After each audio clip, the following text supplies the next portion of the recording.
Southern Miss with a come-from-ahead victory over Mississippi State. It's Locked On Sunbelt.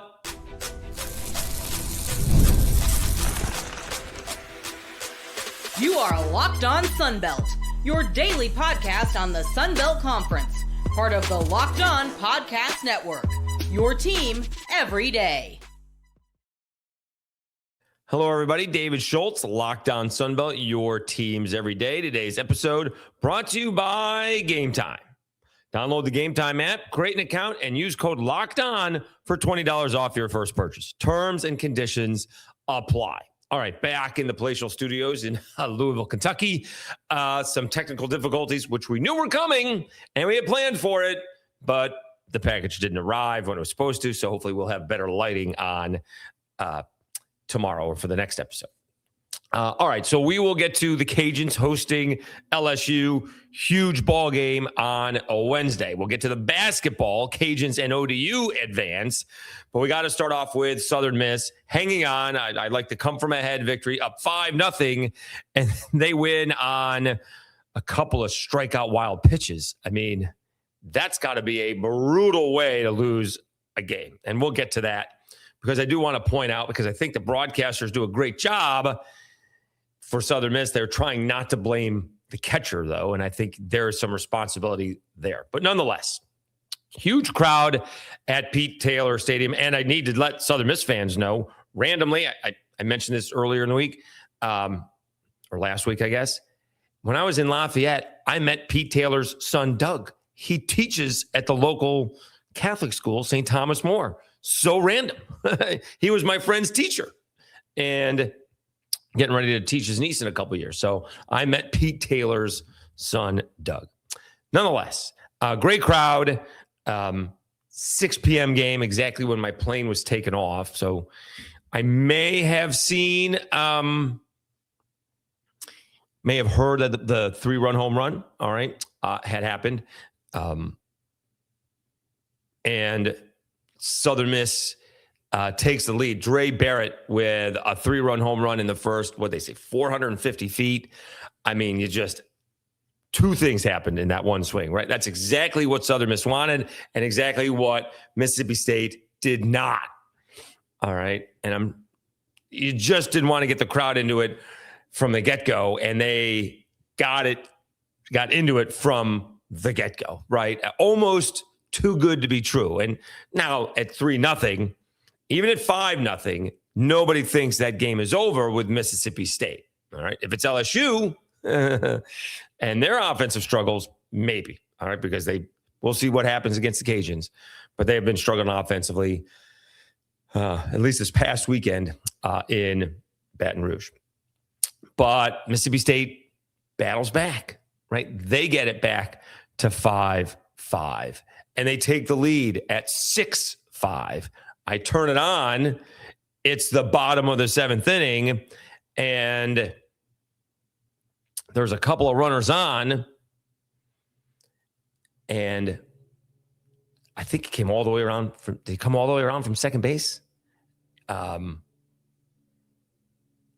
the runner came home and tied the ball game up on a wild pitch. Now, as the announcer said, bad break for the catcher for Mississippi State, hit him right in the chest protector and caromed off. A lot of times when it goes off the chest protector, you lean forward so it deadens into the ground. But this one hit the chest protector and went towards the Southern Miss dugout.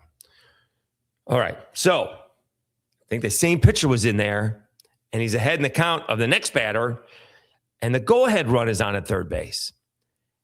And you know what kind of pitch is coming. You know he's going to put it in the dirt. You know they're trying to get a swing and miss. And I think it went right through the 5-hole. Here's the problem with what the catcher's stance is doing, right? He's on one knee and he's got his leg outstretched. He can't get down to the ground. He can't block the baseball.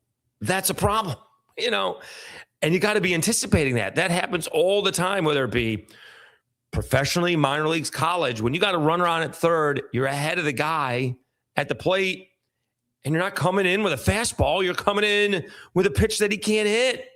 I mean, the pitcher made, first of all, the first pitch that was for a wild pitch was just a bad pitch, and the Southern Miss batter swung and missed at it. But they're throwing pitches in the dirt.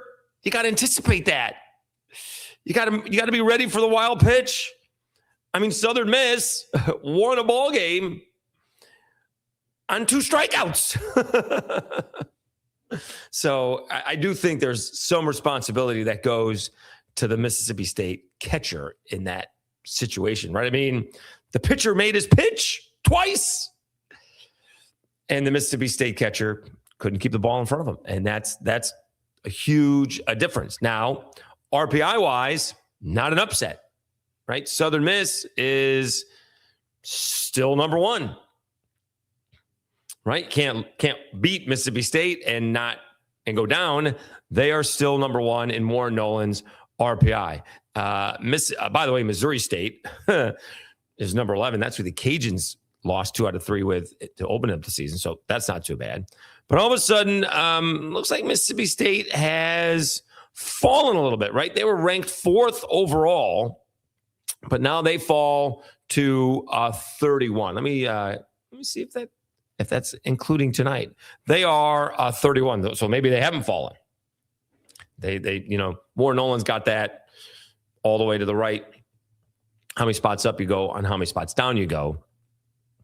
And maybe that's what they were, 31. So I know Southern Miss is ranked 10th and Mississippi State ranked 4th, but this ball game was at Southern Miss, and they're the number 1 RPI team. So I don't think it's an upset, in my estimation, that Southern Miss beat Mississippi State. Now, I'm not sure people are going to want to hear this. If somehow Southern Miss beats them, I think they play again, right? That's a home and home, which it should be, absolutely. Later on in the season, do they get more consideration for a national seed than Mississippi State? I mean, there's only 8 of those. You could very easily have 1 B8 and 1 B9. All right. So we'll see what happens. We unfortunately know the result of what that's going to be. Although a couple of years ago, that wasn't the case, right? They played at Southern Miss instead of Tennessee. That may have had to do with the weather. Of course, the weather came. We don't want to talk about that. That's when it flipped to Tennessee. Southern Miss should have won that super regional as well. Nonetheless, I don't think it's an upset, and Southern Miss is just going to continue to rock and roll. I mean, a well-played ball game until the end, basically, right? Well-played ball game to the end. Ben Higdon made a nice catch in right field. It wasn't quite as deep as, I guess, the announcer's first thought. I don't even think his glove was against the wall. Kind of looked like he just made a catch on a fly ball. Certainly didn't reach over the wall or nothing. Well, you got to make those plays. It got to go back on the ball, and I'm not sure even landed into the wall. But nonetheless, Southern Miss with your 7-6 victory over Mississippi State. And again, just continuing to help out the Sun Belt. We'll get to some other ball games in the Sun Belt. Marshall won, Arkansas State won. All of a sudden, Louisiana Tech has lost 4 in a row. But let's talk Sun Belt basketball. Ragin Cajuns explode in the second half against Georgia State, and ODU hangs on against ULM. We'll do that right after you hear this message from Mazda.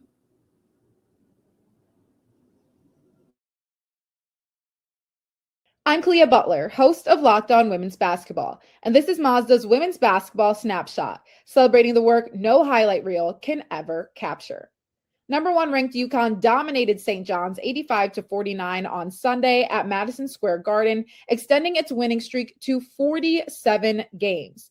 The Huskies capped a perfect 31-0 regular season, including 20-0 in the Big East. UConn is winning by nearly 38 points per game, the 3rd largest average margin in Division I history.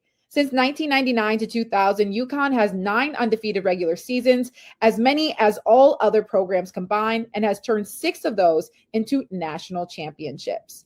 These moments are earned off the clock, those long before the lights ever come on. The sweat, the fakes, the doubt, the scrapes, and coming back for more every time.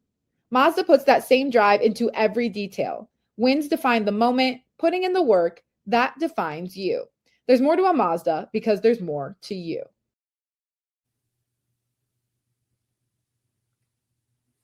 All right, Dave Schultz, Lockdown Sunbelt, your teams every day. We switched to basketball.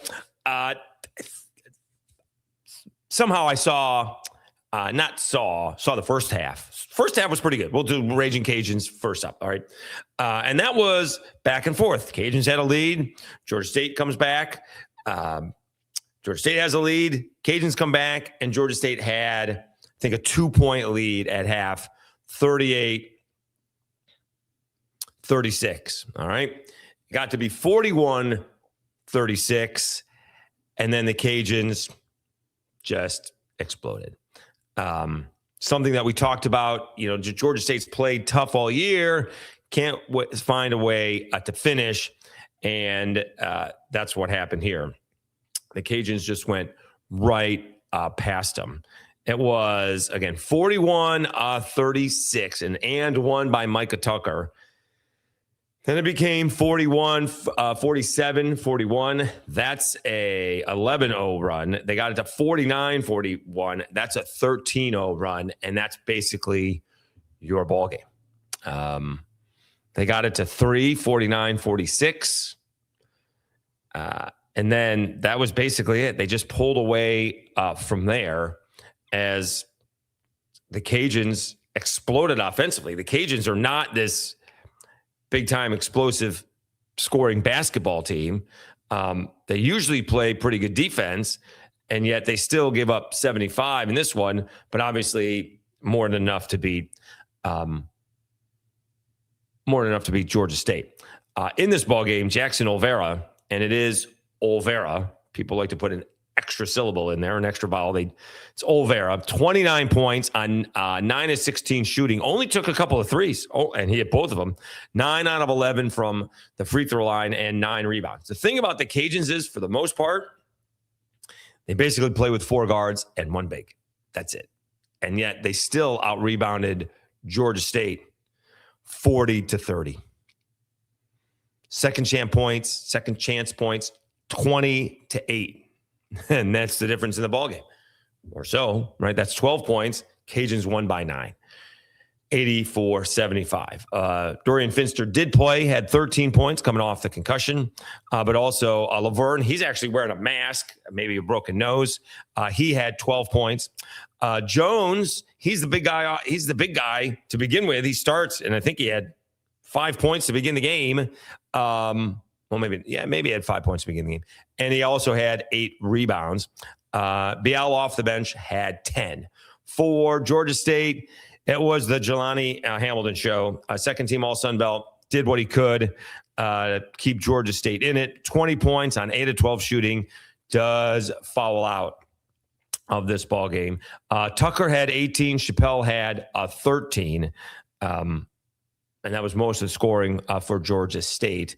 Georgia State shot 49% from the floor, and the Cajuns only 43%. But again, those turnovers was in favor of the Cajuns, 14-9. Although points off turnovers was 17-14 Cajuns. That's not a huge difference. But the second chance points were obviously the difference in the 40-30 in the rebounding edge. That was obviously a difference. Cajuns going to play JMU. JMU coming off that tough loss to Coastal Carolina. We'll see if they bounce back. They had won 6 straight. In the nightcap, if you will, it was ODU hanging on a couple of different times to take out ULM 87-80. This was a 14-0 ball game to begin with. And I believe they had, a 27-8 lead. And when I say they, I mean Old Dominion. Like, this was not a ball game from the get-go, except, it ended up being a ball game. They being ULM, got it down to 6 points. They're down 27. Hold on. Is that what I said? Hold on. They weren't down 27. Hold on. Let's see here. They're down 19. It was 27-8. That's where I got the 27 from. They're down 19, and they got it down to 6 at 31-25. But ODU pulls away at half and goes into half up by 11, 46-35. All right. And again, ODU mostly in control in the second half. They got a 15-point lead, 59-44. With 10 minutes left to go, they're up 68-56. They get to 71-58. It's 74-60 with 8 minutes left to go. All right. And then all of a sudden, ULM starts climbing back in the ball game when they're down by, wait for it, 12. 84-72. Saunders makes a layup, makes it a 10-point ball game. MJ Russell makes a layup, makes it an 8-point ball game. Christian Lewis makes a layup, makes it a 6-point ball game, 84-78. ULM actually had a steal, but I thought it was Saunders who missed a 3-pointer with a minute left to go. Could have been 84-81. And that's how close ULM was to getting back into this ball game. They did make it 85-80, but ODU makes a couple of free throws, and that was it. ODU is now getting Georgia Southern. And let's see if the line is off for that, because ODU's got a shot at that ball game. I think we found out that they lost a couple of times closely. Do not have the lines as of a Tuesday evening, as of right now. So, but it will be the Cajuns up first, 6 p.m. Eastern, 5 p.m. Central Time, taking on JMU. All right. And Georgia Southern taking on Old Dominion. That will follow at 8:30 Eastern Time, 7:30 Central Time. Let me see. Did the Cajuns and JMU play this year? The Cajuns, JMU lost to the Cajuns 64-61. In fact, that's oddly enough, that was when their winning streak started. Right after that, they had lost a couple of ball games to Southern Miss and the Cajuns, and it looked like JMU was going in the wrong direction, and they beat Toledo and reeled off 6 straight games before losing to Coastal. So JMU, let's see what JMU could do. But I think JMU ends up getting Arkansas State after that, right? Isn't that where that goes? So I think that's the situation there. And so I'm not sure they're going to be able to get it here. Let's see here. JMU, yeah. JMU gets, Southern Miss. Oh, all right. That'll be interesting. Actually, Georgia Southern. Okay, Georgia Southern and Old Dominion get the winner. That winner gets Arkansas State. So there you go. All right. So JMU may have a shot at moving on. I think Arkansas State will win that ball game over the winner of Georgia Southern and ODU. All right. I'll take ODU winning the second ball game, and I'll take JMU taking down the Cajuns. But we'll see. All right. We shall see. All right, let's talk more college baseball. Big game on Wednesday in Lafayette. The Cajuns hosting the defending national champs, the LSU Tigers, who were winning but not hitting, and so that's an issue when you're the LSU Tigers. They had good pitching up until Monday against Northeastern. We will do that right after I tell you about TurboTax and Game Day.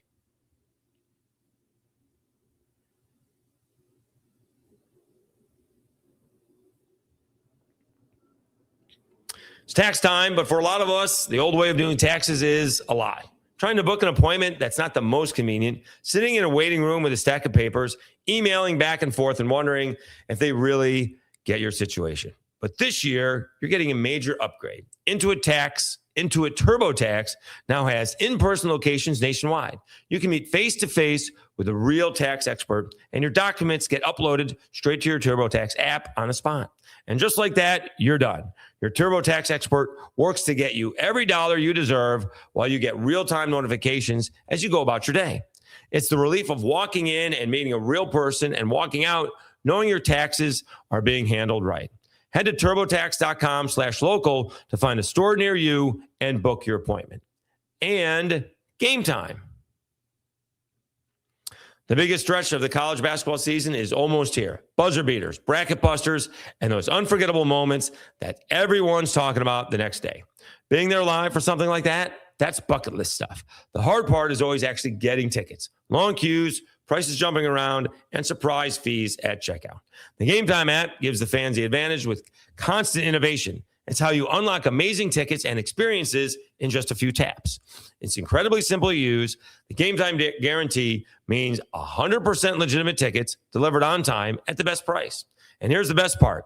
Fees are included in the price you see. What you see is what you pay, period. The seat view feature is a game changer. You can see a panoramic view from your exact seat before you buy. No stress, no guesswork, just a smooth experience from start to finish. That's exactly what you want during the busiest part of the season. Take the guesswork out of buying college basketball tickets with Game Time. Download the Game Time app, create an account, and use code LOCKEDON for $20 off your first purchase. Terms apply. Again, create an account and redeem code LOCKEDON for $20 off. Download the Game Time app today.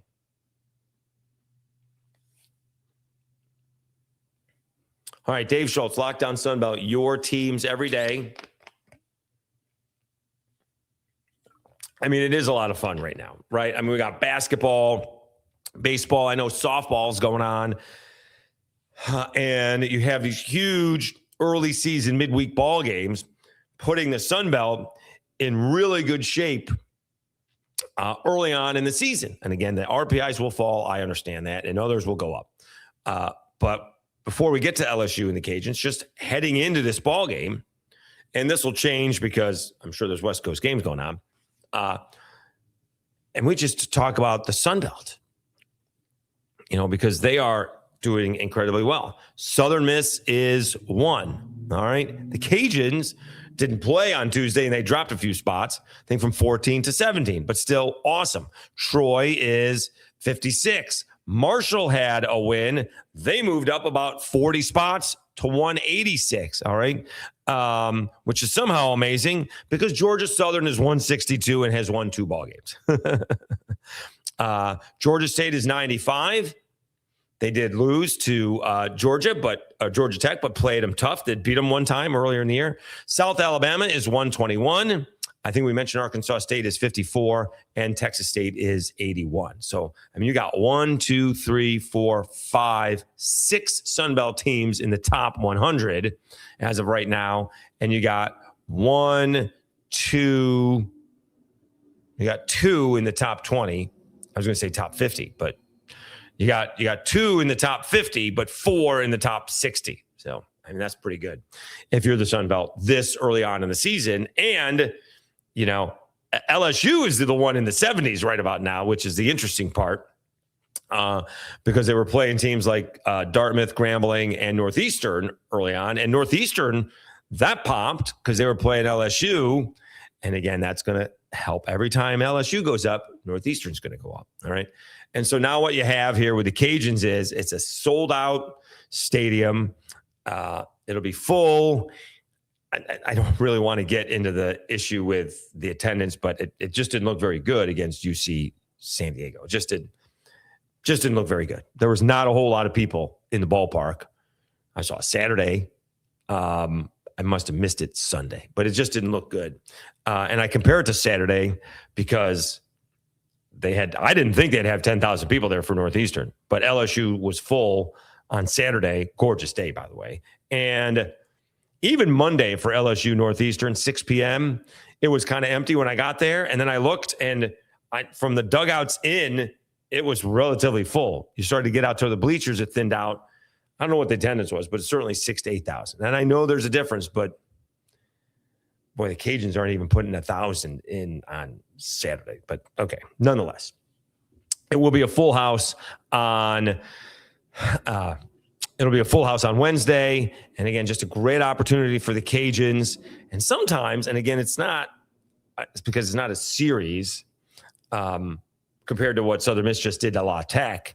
and you can really start to pinpoint where we need to improve fast. I mean, I guess it's specific for, Mississippi State. The catcher's got to do a better job of, when a breaking ball is coming, you got to block it. You got to anticipate that. So that's something that Mississippi State can improve on. And so we'll see what happens. And again, there's a difference between losing and not playing well. And LSU did not play well against Northeastern on Monday. They just did not. All right. They had 6 errors. They had a bunch of wild pitches, had some pass balls. It was just not pretty. All right. I think there was one time, was it at LSU? I think the catcher missed the sign and it hit the umpire right in the face mask.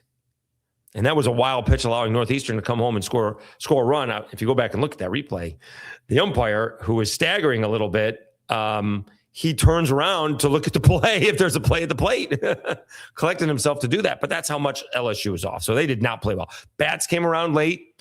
All right, absolutely had a chance to tie or win the ball game late. We've seen plenty of that in Alex Box Stadium throughout the time. But the big thing about LSU lately is they have not been hitting at all.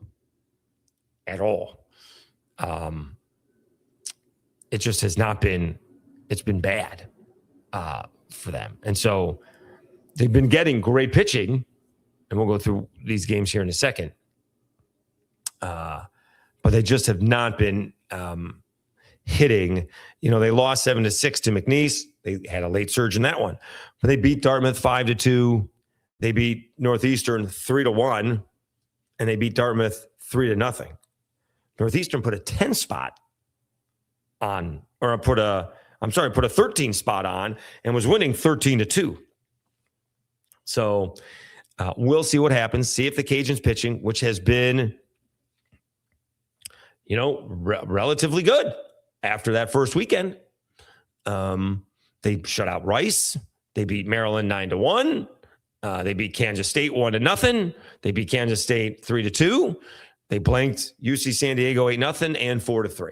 All right. In their losses, when you know it, they gave up 8 runs, 13 runs, and 7 runs. So when the pitching is there for the Cajuns, it's in their wheelhouse. All right. So we'll see if the Cajuns can hang and take down LSU, which is a huge help for the Sun Belt. All right. Do not have to worry what the attendance is going to be. It will be sold out on Wednesday. All right. So that is the good news. All right. Now going back to Tuesday's action, Coastal Carolina let one slip away against NC State, had a lead, tied it up, and let it get away from them again. NC State 6-4 over Coastal Carolina. It just may not be Coastal Carolina's year. It's going to be tough. We'll see what happens this weekend. And the following weekend, as conference play kicks off, maybe the guys who are stepping into Friday and Saturday night going to be a little bit more comfortable after making it. Marshall with a big win over Virginia Tech, 13-4. Marshall climbing back towards 500. They're 5-6. And I think, who do they get? Oh, they got West Virginia. And I think that's an extra ball game. I think they just scheduled that, and that is that's going to be in Huntington on Wednesday. So that's pretty nice for Marshall. See if they can take advantage of that situation. All right. Arkansas State beats up on Louisiana Tech 10-2. I went looking for Lane Burroughs quotes. I did not see any post-game video posted for this one, but all of a sudden, Louisiana Tech has dropped. Was that 4 in a row? 4 in a row after beating Ohio State, Northwestern State, and Memphis. Remember, they started 8-1. They're now 8-5. They get Arkansas State again, and then they're going to South Alabama this weekend. We'll see what happens there. All right. And let's see what else happened on Tuesday in the Sun Belt. Georgia State does fall, but battles Georgia Tech 4-1. South Alabama run rules UAB 11-1. And Monroe cooled off a little bit, losing 15-5 to Monroe. On Wednesday, we talked about the Cajuns, but that's not it. There's huge opportunities across the board. App State is hosting number 15 and 11-1 Wake Forest. Troy is at Vanderbilt, although Vanderbilt is just 7-6. Georgia Southern is at the Citadel. The Citadel has got more wins than Georgia Southern does. We'll see if Georgia Southern can start climbing back towards 500. As we mentioned, West Virginia, number 23 Mountaineers, taking on Marshall and Huntington. Monroe gets Southeastern again. Arkansas State and La Tech again. Tigers are at the Cajuns. Southern Miss is hosting Nichols. Now, that ball game has classic letdown written all over it. All right, let me see. I didn't see what Nichols' record is. Nichols is 6-8. So, nonetheless, that's got a huge difference. We're going to go from probably 6,000 to 7,000, probably to 3 or 4. All right. Let's see if Southern Miss can overcome being a little cocky, a little confident, playing really well, and just get the job done, all right? It won't erase beating Mississippi State, but it will be a bummer to beat Mississippi State and then to lose to Nichols. So that's got classic letdown game at it right there. You would have rather just gone straight to the weekend series. Who do they have this weekend? Let me see here. Let's see. Who's Southern Miss have? I probably know that. It's North Alabama. Okay. So it's North Alabama. And they are opening up the season, the conference season, with Arkansas State in Jonesboro. So they're going to be tested again. Arkansas State is playing well so far this season, and they can trade notes on so far beating up Louisiana Tech. Okay. Want to thank you so much for tuning in. We'll see if we get another episode. We'll maybe start doing 2 a day. And this will only be... This one will come out first thing on Wednesday morning because it is 11:58 Eastern time. But we'll see if we can get a couple of episodes in a day. We certainly have plenty to talk about. And guess what? Spring football has started. So we got that going as well. All right. Thank you so much for tuning in. Really do appreciate it. Congrats to Southern Miss for taking down Mississippi State, and congrats to the Cajuns and ODU advancing in the Sun Belt basketball tournament. We'll talk to you again on a Wednesday, or I guess on this will be Wednesdays. We'll talk to you again on Thursday. You've been watching Locked On Sun Belt, your teams every day. I'm your host, Dave Schultz. Have a great one, everybody. We'll talk to you again soon.